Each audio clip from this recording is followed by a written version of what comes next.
I'm standing here at one of the hundreds of impromptu makeshift tent cities that have arisen all over the city of Puerto Principe since the earthquake.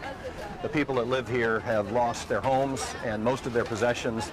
They've moved into this little parcel of land and erected makeshift tents to live in.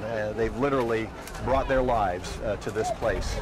The situation is urgent and desperate. They depend on outsiders now for food, for water, for sanitation, and this is the kind of response that we have to bring to Port-au-Prince to help people like this who live all over the city.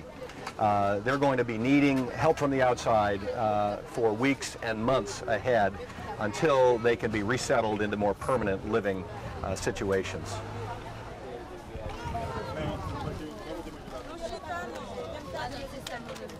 There are literally hundreds of these tent cities, and I'm inside one of the little makeshift tents. This structure is made out of old bed sheets and a few plastic tarps that World Vision brought here, and it's propped up by sticks. We spoke to the man who lives here. There are about 22 of his family members that live here. His own 7 children, his wife, and then extended family. They all lost their homes in the earthquake, and as we talked to him, you could see the despair in his face. But they have no food. They only get water from a truck that comes by now and then to distribute water. There's no school for their children to go to, and you can see in these surroundings that they've brought any belongings they could rescue from their house, and they've stuffed them in the back here. There's bags, and there's even a suitcase over there. Essentially, this family has lost their life.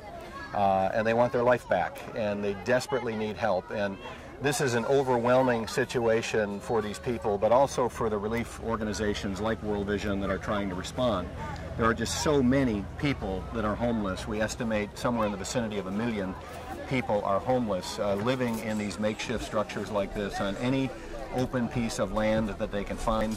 The situation here is critical, and the key in the short term will be to establish these camps, provide food and water and basic medical care and sanitation for families like this, and then begin to rebuild the long, long process of rebuilding.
Woodlands.